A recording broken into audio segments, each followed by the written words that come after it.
Yo, what up, everybody? Here with my Tuesday live stream before we get hit opening day. That's going to be open tomorrow. You guys get tomorrow, and then on Thursday. After that, I'll start doing some of these each week, a couple of podcasts and everything, and divided by tiers and all that. You guys know how it works.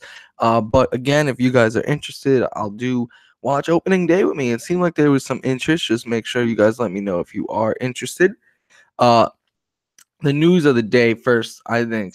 It's Steven Souza. He's out for the year. It's a pretty brutal injury. I don't know. There was a video I saw of it on Twitter last night, and he slid, like his foot dragged across home plate as he stepped on it, and then I don't even think it was that knee though that he hurt, because then as he lunged forward, his other knee just like spikes into the ground, and then he just leaps into the air, and I'm pretty sure it was the knee that spiked into the dirt that he hurt, but he basically tore every ligament in that knee. And I know this isn't like, oh, this is my first round pick or anything like that, but I'm pretty sure you guys have some Souza. I have some Souza. I have a lot of Souza actually, because I thought he was a pretty safe, not even safe, just a dirt cheap reclamation project. Like I got him for $1 in an auction. I got him in a bunch of late rounds because I thought last year was a wash because he was not healthy from start to finish of that season. So I thought, all right, now that he is a year coming into the year fully healthy, maybe he could get back to what he was 2 years ago when he hit 30 home runs and stole the 15 bases. And I had hopes that maybe he could return to that form. And now, unfortunately, we may never see Souza get back to that again. He's out this whole year, going to be another year older. He's not young at all. Remember, he had a lot of bumps in the road coming up into the bigs. So he's not, a young player by any stretch. And now he's coming back off of basically 2 lost seasons. Not sure if we ever see Souza be Souza again, but I mean, I hope for his sake. Again, now what this I think will do with the Diamondbacks is, if you remember when they signed Adam Jones, there was a lot of concern over who's going to lose playing time. Was it going to be Adam Jones, Ketel Marte, Wilmer Flores, Nick Ahmed? Basically now none of them lose playing time. Marte, I expect to be the everyday center fielder. I expect you'll have Peralta in left, Adam Jones in right. I think you'll have in the infield, you'll have Lamb at first, Flores at second, Ahmed at short, and then Jake Lamb over at third base. And I think that's what you see every day. I think with Ketel Marte, I mean, if Souza was healthy, I think you would have seen. I wrote about it when they signed Jones. I think you would have seen Jones play every day, and Marte be like a super utility player, and perhaps maybe you lose out on Nick Ahmed at the shortstop position. I didn't think it was going to be Wilmer Flores. That's sad. I knew some people were concerned about that, but if you were concerned about that, well, now you shouldn't be, because Wilmer Flores should see everyday playing time. Now that Souza is unfortunately out for the year. More news from today. You see, I got the Mets stuff on. Opening day is near. I'm actually excited about the Mets this year, but big news for them. They signed Jacob DeGrom to a 5-year extension. It's 5 years from including this year, so it's not 5 years on top of what he already had. And the reason this is big news, though, is because now you don't have to worry about anything with DeGrom. You don't have to worry about him setting an innings limit on himself. You don't have to worry about, this potentially is something between him and the team happening, which I don't think would with DeGrom, and I don't think it would affect his on the field play, but it's just another thing you could take out of your mind. And he did say himself he may be on an innings limit this season if there was no extension. Maybe that was just him bluffing to try and get the Mets to pay him up, but maybe not. And now you don't have to worry about that. He's my SP2 heading into this year, only behind Max Scherzer. He was the SP1 last year, and he has that upside again. I mean, not even that upside. He really can be the SP1. We saw that last year. The only thing that reason I have Max higher is because Max is so damn consistent and does it every single year. So he is my SP1. Some more good news. I know Souza was bad news. DeGrom good. This is also good news. It looks like Jose Ramirez avoided any serious injury. It appears that he's going to be in the lineup on Thursday, so that is really helpful. I mean, that's more than helpful. That is amazing. I have him. I told you guys in the Team BFF, the GST League, we had third overall pick. We went with Jose Ramirez. I had him ranked. I was telling everyone in points leagues I would take him third overall, and in fact, I was taking him third overall everywhere. And at least I was. So very, very, very happy that Ramirez is okay, avoided serious injury, and will, you don't have to worry about him. It looks like he's going to avoid the IL. So if you drafted him, you're okay. Next, we learned a lot about closers, I think, in the last couple of days. Last night, I think, was very telling for the White Sox bullpen. I don't know if they named it officially, but Alex Colomé is this team's closer. That game I was following it closely. Herrera was in the 8th, Colomé the 9th. And I think that's how they're going to use their bullpen to open up. Colomé has already stated he prefers the 9th inning, and he last night in a game that was treated, it looked, at least me following along on Twitter and on the MLB app, it looked to me as if they were treating this as, an audition, a dress rehearsal, for the regular season. And with that being said, Colomé got the 9th. Colomé is the closer of the White Sox. Kind of sucks because I have a lot of shares of Kelvin Herrera. I thought with the money they gave him, he was going to close, but unfortunately not. And Rafael, we're speaking of closers, he says opening day is coming and Kimbrel hasn't signed with a team. And I still can't believe that. I'm a little shocked about that. I thought the Brewers were going to sign him now that Corey Knebel looks like he's going to miss at least some time, potentially the whole season, and Kimbrel is still out there. I don't get it. I think whenever he does sign with a team, he will ultimately become the closer. But I bumped him down to my RP11. I won't move him any lower because I think even if he misses some time because of this, which it now looks like he is going to, unless he signs tomorrow somewhere, but even if he misses some time, I think he can be he's so good and will get the opportunities right away that he will still finish to me as a top 12 closer. It's just the other 10 I have ahead of him are also, I consider, some of the elite closer options. So that's why I have them higher than him, because I think they're maybe not as talented, but still very, very talented, still very, very reliable. Closer's going to have a long leash, and I think, a full year of them, they'll end up getting more saves than Kimbrel. We learned more about the Twins bullpen last night, and this is going to be a frustrating one, folks. They said, their manager said it could be Trevor May, it could be Blake Parker getting some saves. He said, we could use our best relievers in the heart of the lineup, whether that be, in the 7th, 8th, or 9th inning. So I think, and he didn't even rule out other options potentially getting saves, Rocco Baldelli. So yeah, it's not ideal by any stretch. I don't really have any shares of either of these guys. I was going more for, unfortunately, in that range, Kelvin Herrera. I have Shane Green, some Hunter Stricklands, guys like that who I felt a little bit more confident about having the job. I was on the side that I thought Blake Parker was going to close, and then it looked like I was wrong, and it looked like Trevor May was going to close. I'm going to adjust my relief pitcher ranks after I do this, but they're both going to be pretty in the mid to low high 20s. So really not more than, if you still have a draft, maybe a later round flyer, or if you need some save, if you need anyone to speculate for saves right now, maybe you had Kelvin Herrera and now you could drop him if Blake Parker or Trevor May is out there, because now we have a sense at least that both will get save opportunities. So and then the last thing, I tweeted about this last night, but Cody Allen continues to struggle. And you guys remember, I've been on Ty Boutre for a while now. I wrote, I was advocating drafting him before they signed Cody Allen, but ever since they've signed Cody Allen, even in the write-up on my Patreon page, you could go back and read it if you want. I wrote about it the day they signed Cody Allen. I keep saying I think that Ty Boutre is going to take the job.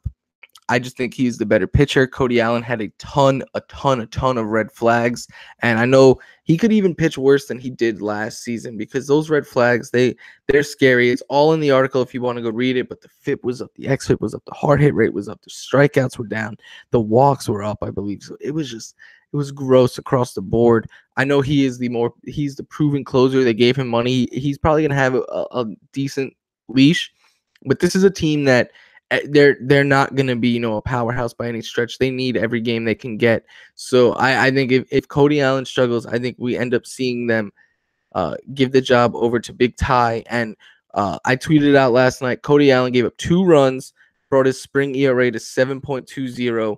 Boutre, though, is just lights out this spring. He's lights out last year.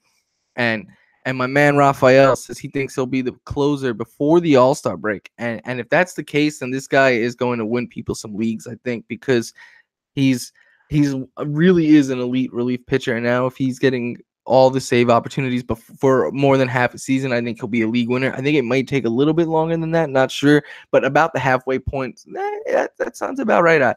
I'm very scared about Cody Allen. So if you have Cody Allen, definitely don't wait too long to take that speculative ad on Boutre. If he starts struggling a little bit, you do that. What am I thinking about Ottavino? Raphael asks. Not a great spring training. I'm not too worried about it. That slider is still very elite, but he's nothing more than if you're in a holds league, yes, then he comes into play. I do trust that he will have a lot of holds. When I did the write-up about holds, it really was all the pitchers who had 25 or more holds last year. They all were on teams that won 80 or more games, basically. There was like 2 who weren't. And so I think Ottavino will get a ton of saves for the Yankees. But, if you're in a league that doesn't reward holds, it's going to be hard to use him because, yeah, he'll still give you good ratios and he'll give you good strikeout rates, of course, but not getting you the saves. So he is one of those relief pitchers that is still good enough to use even if he's not getting saves. But again, I always try to speculate on guys who could potentially get saves. And he, even if there's an injury, not guaranteed, they may still end up going to Betances. Some injury news that isn't great.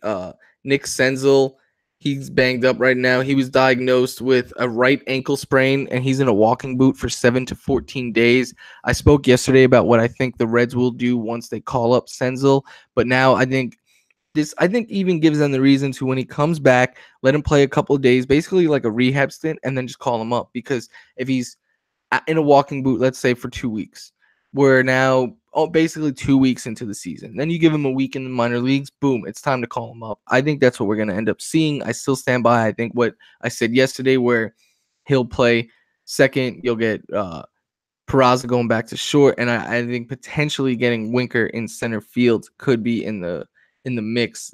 I still stand that I think that is what's going to happen. Some other news from spring training today, and there was one thing I saw that really rubbed me the wrong way, and this is Merrill Kelly. He's really struggled this spring, which scares me. He's the pitcher who went over to Korea. I wrote about him way back in like early January, before a lot of people who are, jumped on the Merrill Kelly train even knew who he was. He had never pitched in the big leagues before, so I don't want to hear anyone say they knew who Merrill Kelly was before this season. I'm sorry, they simply did not. He never made it. Was a failed prospect, went over to Korea for a couple years, really saw some nice strikeout gains, and he was someone that I wrote about then that I was taking late shots on in drafts, in my draft and holds, my best balls, etc., because I thought he could potentially be this year's Miles Mikolas. I thought those gains that he had overseas could, travel back with him, similar to what happened with Mikolas, and it really hasn't in spring. I still do have some shares of Merrill Kelly, and I'm going to hold him on my bench. No way am I putting him on my starting lineup right now, but if I have the bench spots, I'm still holding him.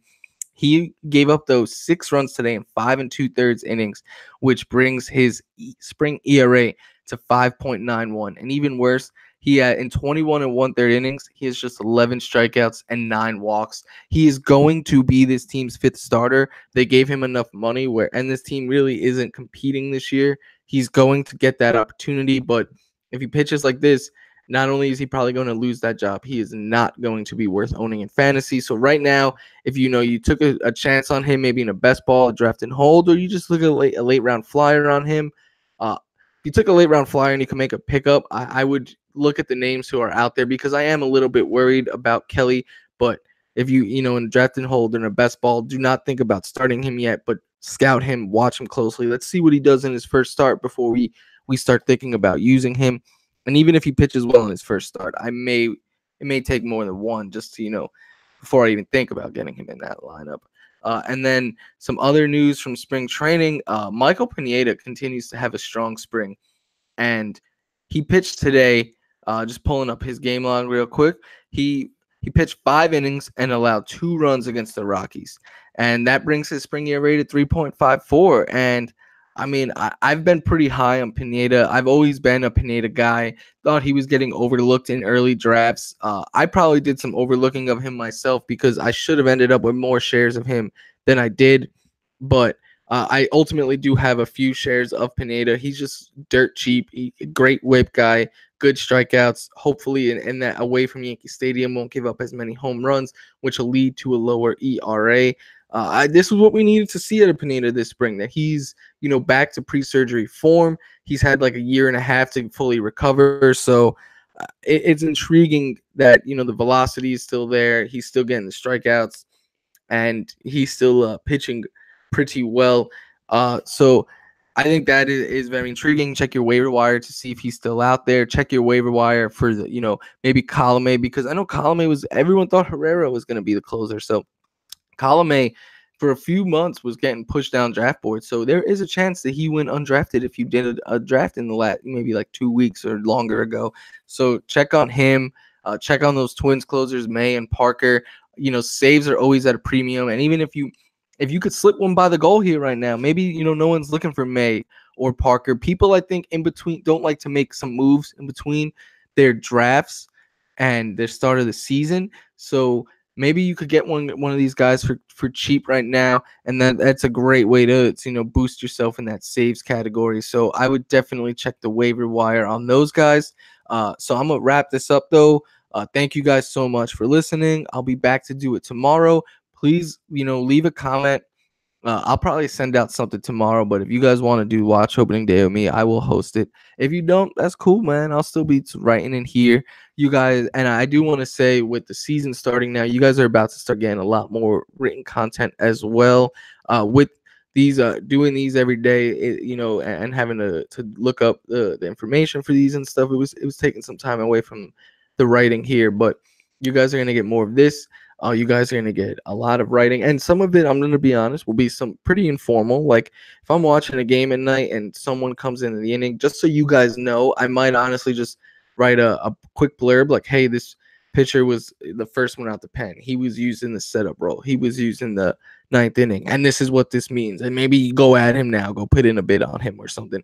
So you're going to get a lot of blasts like that, like when I'm watching games and stuff, and it's not going to be a written out former thing, but you'll get that, and then you'll get daily notes, and again, more blurbs. You'll get articles. You're gonna get a whole bunch of stuff. So, thank you guys so much as always. I hope you enjoy these live streams. They've been a lot of fun.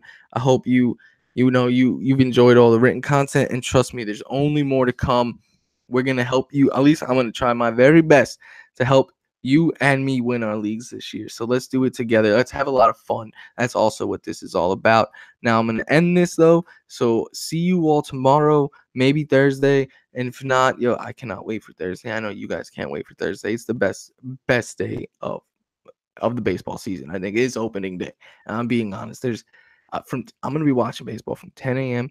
There's no late game here. The last game is 4. So from probably 10 a.m. to 7 p.m. But yeah, that's all I'm going to be doing all day Thursday, all day. So if y'all want to get on it, let me know. If not, I'll see you tomorrow. You'll hear from me the rest of the week. Let's go. Baseball's on the way.